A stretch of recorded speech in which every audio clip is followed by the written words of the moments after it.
with Theater of Union, and as a theater artist, when I can gather people for us to be present together. So I think when I pursue success, I'm pursuing presence in these little ways. My given name is Annalise Guidry, but you can call me River or Rio. My pronouns are they, them, and theirs.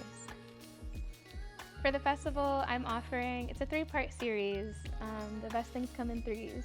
So there will be a presentation of the work of Theater of Union, a workshop that also shows Theater of Union in practice with the audience there, so it is immersive, and then a performance of Theater of Union. And the performance for Theater of Union is a way to show this is what Theater of Union looks like as a sustainable practice with a group of people over a course of a long, elongated point of time. Versus I feel like the workshops are more like, this is possible within 30 minutes or 45 minutes, that we can create union, we can create love with a group of strangers, and also what does it look like when it's sustained. So the presentation, workshop, and performance is the whole picture of what Theater of Union can offer the world. I see it as, here's a framework of something that I've developed, and I want it to exist like water. And I invite people to change the shape of it, change the vessel of it. Because I think the most important part of this work is the cultural transformation. Because when you're when you're living in a society of domination that perpetuates domination continuously, when you choose love, you are actively dismantling that. Because love and domination can't coexist. And so I am offering love through this theatrical perspective because I'm a theater artist, but I also invite other people to take it into their own fields and lives. Because I have this belief that love will save us. And so if you want to take this work and apply it to music, dance, or farming, I don't know, just any other field, like that is the invitation. The queer liberatory aesthetics that are present in Theater of Union is all of them. However, I feel like I think the one that I pursue the most is wholeness, emotional risk, and tenderness. Because when you are pursuing love, you are choosing to be brave, you are choosing risk. It's like risky business to choose love because you have to choose trust. And there's kind of like a risk assessment you have to do.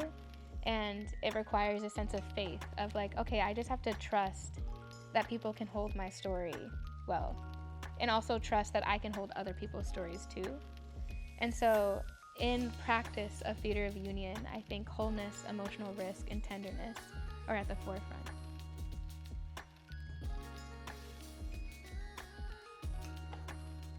And so I feel like Black spirituality and how I see theater are both very tied to also what I feel like I inherit from my grandmother, which is a sense of refusal.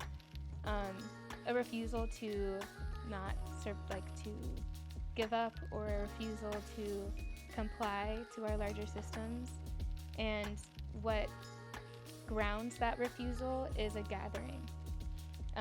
And also when I think of theater, like I think of like even just watching the flowers grow. And like with the start of spring, that feels so theatrical. Or seeing like an ecosystem that feels theatrical. I think I feel connected to theater when I'm in witness to a sort of gathering. And it can be as simple as that, or it can be as like high end as like a full stage production. But I think the simple is what makes it so magical. The first person you'll hear me talk about a lot is my grandmother Ruth. She's a Pisces, and that's baby me, and this is her old house, a shotgun house. We have her mother, grandmother Ivy, great-grandma Ivy, a Capricorn. We have my grand uncles and aunties. Some of them I don't know their names, but I know we have my uncle Arthur and auntie Dot. And we have my grandmother Ruth's wedding photo, which is the first time I saw my grandfather's face. So we have Grandma Ruth and Grandpa Andrew Sr. and Grandma Ivy and her man. And that's all on my dad's side. And then on my mom's side, we have Grandma Maggie and Asuncion, and then Grandma Maria. My vision and intention for Theater of Union comes from this book, The Mushroom at the End of the World, on the Possibility of Life in Capitalist Ruin. And I first read that book in 2019, It was an assignment from one of my like most dear mentors. And what that book offers is that though we may live in ruin, decay is not the end of the story. And mushrooms teach us that, because mushrooms grow from death. And I feel like my relationship with mushrooms started when I was in college in Vermont, and I was like walking with a friend just in the woods kind of aimlessly, and they pointed out a patch of mushrooms, and they said, look, something died here. It must have been something big. And I said, how do you know that? And they said, look at this giant field of mushrooms. And so that was the first time that I like sparked my interest of like, oh, death isn't the end of the story. And also with my own relationship with my ancestors, I know that as truth because I know them more now than I did when they were alive. And so this book offers this embodied knowing of mushrooms as a possibility of life, even in ruin.